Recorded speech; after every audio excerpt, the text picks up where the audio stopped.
Le samedi 8 novembre, l'Office municipal de la culture, en collaboration avec l'association rambasienne Undang Records, organiseront une soirée 100% rock. Un programme alléchant composé de concerts, d'expositions, de stands avec des labels régionaux et même des danseuses. Retour tout d'abord sur l'association Undang Records, un label régional créé en 2004. La particularité en fait, c'est que ça a été créé par des groupes pour pouvoir se gérer eux-mêmes, avoir une structure légale qui encadre un peu leurs activités et puis aussi permettre de se faire plaisir, c'est-à-dire là en l'occurrence sortir des vinyles, donc faire des disques vinyles. Depuis 2004, on a fait 3 vinyles en format 10 pouces, c'est l'intermédiaire entre le 45 et le 33 tours. Et là, on sort le 4e avec The Marlones et Jancy Pornic Casino. Alors tu parles de vinyle, il y a vraiment encore un public pour écouter, pardon de la question, mais... Oui, non, on nous la pose souvent, mais disons qu'il y a toujours eu un public.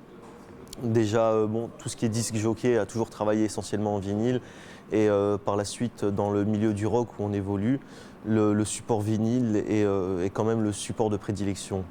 Plus personnel que le CD, avec l'illustration en général mise plus en valeur, et puis un son qui est plus chaud et plus précis que le CD, quoi qu'on puisse dire sur le support. Et ces derniers temps, ça revient d'autant plus à la mode. On commence à retrouver des platines dans les grandes surfaces, même des bacs à vinyle. Là, ils fêtent les 30 ans cette année les 60 ans du 33 tours.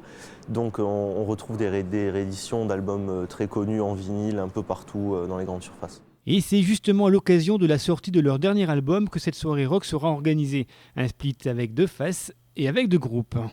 Ce qu'on veut faire, nous, dans cette série de splits, c'est d'offrir donc une face avec un groupe qui soit local, en émergence, et une face avec un groupe qui soit un peu plus confirmé, pour apporter de la lumière justement sur le groupe local. Les Marlones étant le dernier groupe intégré à l'association, c'était normal que ce soit eux qui aient l'honneur de faire ce disque.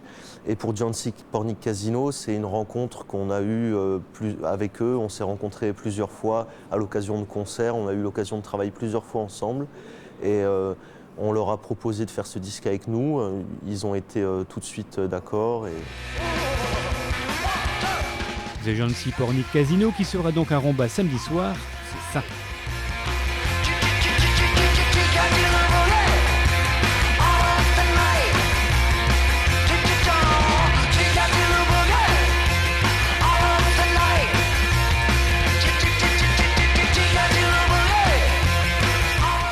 C'est un groupe un peu particulier. Il y a un guitariste-chanteur américain et une section rythmique basse balalaïka.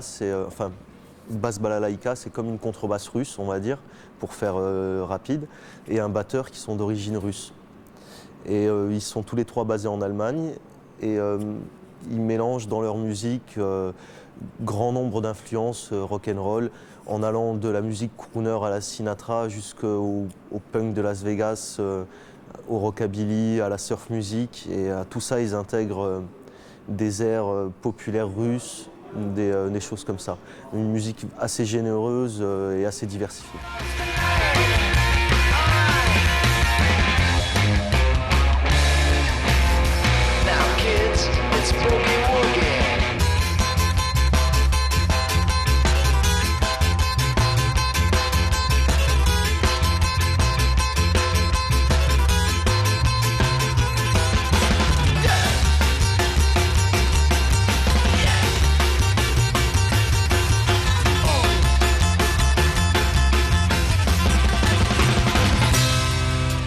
Deuxième groupe à se produire sur la scène de l'espace culturel, Mystère, Jerry Manders. C'est un des groupes fondateurs du label qui évolue dans un style surf music, garage, très années 60. Les musiciens ont un costume de scène avec un bandeau caractéristique et tout le jeu qui va avec.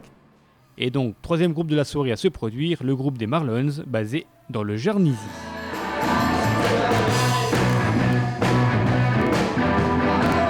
On se dit groupe rock garage, mais plutôt on appelle ça garage pour pas que ça ressemble soit à de la pop, soit à du rock conventionnel.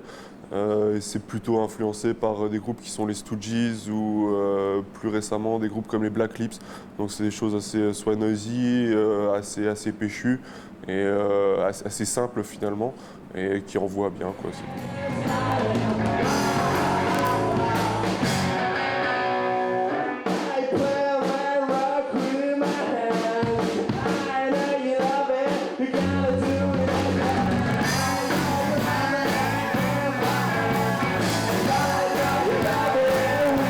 On se fait juste plaisir avec une reprise parce que c'est un groupe qu'on aime bien. Sinon, non, on essaie de composer et au fur et à mesure des années, les compos sont étoffés pour avoir des trucs qui, à mon avis, seront pas trop mal, quoi. Mais ça, bon, ça, ce sera à voir le 8 novembre.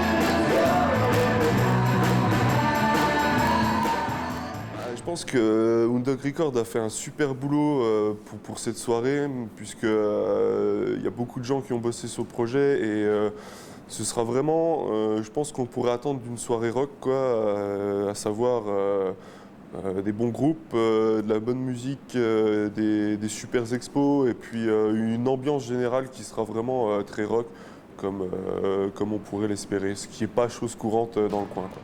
Du rock, du vrai, avec des cogneurs furieux et des guitares destroy, voici l'état d'esprit de ce groupe, et de toute la soirée d'ailleurs.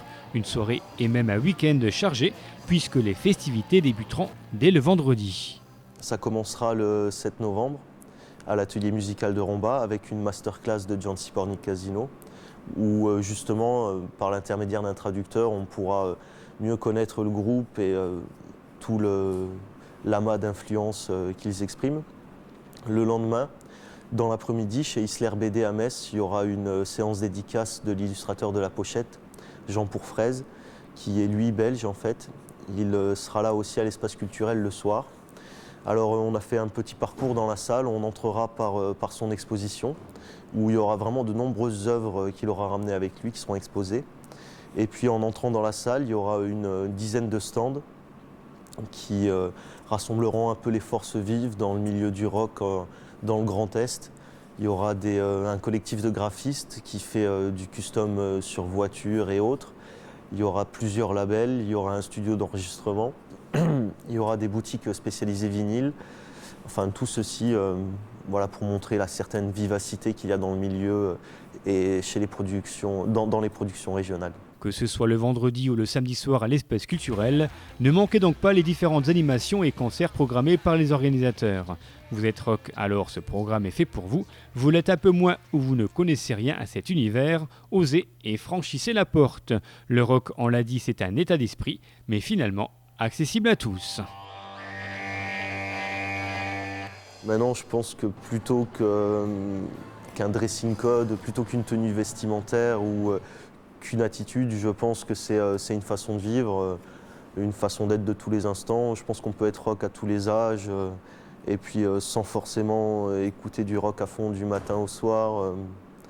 Oui, je pense que c'est une attitude face à la vie, une façon de voir les choses et de les imaginer sur le long terme. Je pense que la place est là pour la découverte. Je pense aussi que le rock est un monde assez large, qui a de multiples facettes et ce soir-là, on va essayer d'en représenter le maximum.